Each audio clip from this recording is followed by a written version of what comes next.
ये कहानी है उन किसानों की जिन्होंने आंवला को ही अपना जीवन बना दिया। ये कहानी है प्रतापगढ़ की, जहां आंवला से किसानों का नाता तो जुड़ा, लेकिन इस रिश्ते में अब आंवला का रस और हरा रंग नहीं बचा। ये तस्वीर है उस जिले की जिसे एक जिला, एक उत्पाद से एक पहचान तो मिली, लेकिन क्या अब ये पहचान बाकी है? एक जिला एक उत्पाद, इसने प्रतापगढ़ वासियों के लिए एक नई शुरुआत की, लेकिन बिना जीआई टैगिंग के। इस वजह से किसानों को फायदा होने से भी रह गया। फिलहाल इस पूरे इलाके में, यानी कि जिले में 6000 हेक्टेयर पर उत्पादन होता है, लेकिन उत्पादन होता है मात्र 66,000 मीट्रिक टन। अब सवाल ये उठता है कि फसल खराब हुई तो किसानों की दिक्कत, और फसल अच्छी हुई तो भी किसानों की ही दिक्कत, क्योंकि बेचने में किसान का ही दम निकल जाता है। सरकार के इस रवैये की वजह से जनता और किसान समझ ही नहीं पा रहे हैं कि उत्पादन को बढ़ाने के लिए किया गया है या फिर उसकी स्थिति और ज्यादा खराब करने के लिए।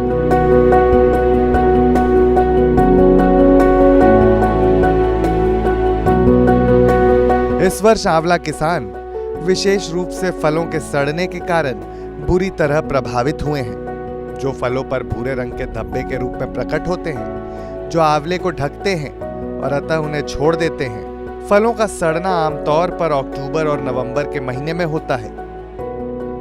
आमतौर पर जैसे ही आंवला के पेड़ फल देने लगते हैं, व्यापारी किसानों को उनके पूरे बाग की उपज के लिए कुछ अग्रिम भुगतान करते हैं और बाजारों में कटाई और बिक्री तब बागों की देखभाल भी करते हैं, जिसके बाद वे किसानों को शेष राशि का भुगतान करते हैं। राकेश बहादुर सिंह ने बताया, आंवले में इस साल डिजीज लगे बारिश के दिनों में, जिससे फलत गिर गई। मतलब जो फल आया शुरुआत में, बारिश चूंकि शुरू में होने लगी थी तो फल बढ़ने लगा, डिजीज लग गया तो फल गिर भी गया, ड्रॉपिंग ज़्यादा हो गई, तो इसलिए उत्पादन घट गया हमारे यहाँ। ज्वाला प्रसाद सिंह ने बताया, ऐसा था कि आंवले के लिए यहाँ एक उद्यान अधिकारी, आंवला विकास अधिकारी हुआ करते थे। जैसे कुंडा में आम विकास अधिकारी थे, तो उनको भी सरकार ने हटा लिया। उस समय समय पे कुछ दवा का क्या करना है, छिड़काव करना है, क्या करना है, सलाह देते थे और रह नहीं गए। तो इस साल फसल लगी, सब आंवला की रोग लगा, सब आंवला रही नहीं गया। दूसरी चीज़ है कि आंवले में 2 तरीके के लिए ली जाती है सरकार की तरफ से। एक तो ज़मीन मालगुजारी ली जाती है, आंवला जो है वन उपज में आता कर दिए हैं, जिसका टीपी हम लोग अलग से बनवाते हैं मंडी समिति से। और तीसरी चीज़ क्या है कि जैसे लोग बाग लगाने के लिए, जिनके पास ज़्यादा ज़मीन है, तो आम लगाइए, महुआ लगाइए, तो बागान में हो जाता है, उसमें उनको सीलिंग का भी फ़ायदा होता है। आंवला चूँकि आता नहीं, इसलिए सीलिंग का भी फ़ायदा नहीं होता इसमें, इसलिए रोगों का रुझान कम हो रहा है।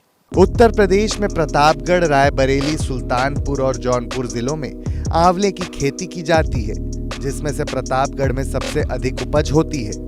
प्रतापगढ़ के बागवानी विभाग के एक अधिकारी के अनुसार जिले में हर साल 8 लाख क्विंटल आंवला पैदा होता है, जो राज्य के आंवला उत्पादन का 80% है। कुल मिलाकर उत्तर प्रदेश 38,43,200 क्विंटल आंवला का उत्पादन करता है, जो कि देश के कुल उत्पादन का 35.79% है। जहां इस साल आंवला किसान समुदाय के बीच फलों के सड़ने का दुख है, वहीं प्रतापगढ़ में लगभग 10 वर्षों से फलों की खेती में लगातार गिरावट देखी जा रही है। 1991 में प्रतापगढ़ में एक आंवला विभाग की स्थापना की गई और एक आंवला विकास अधिकारी भी नियुक्त किया गया, लेकिन 2003 में इस पद को हटा दिया गया और विभाग को बागवानी विभाग में मिला दिया गया।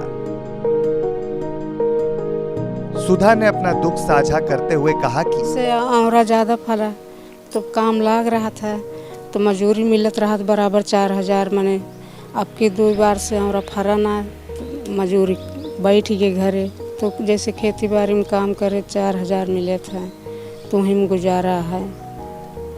आंवला फरा ना आने तो काम जान ये टूट जाए, काम बंद।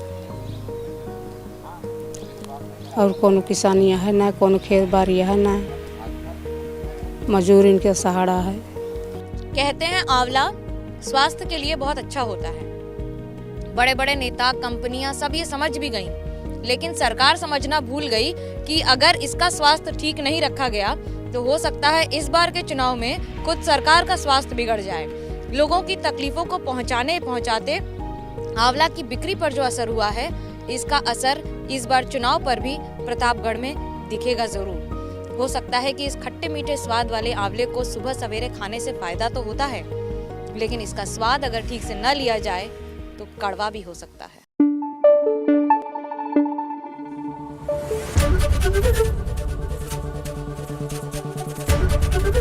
एबीपी न्यूज आपको रखे आगे।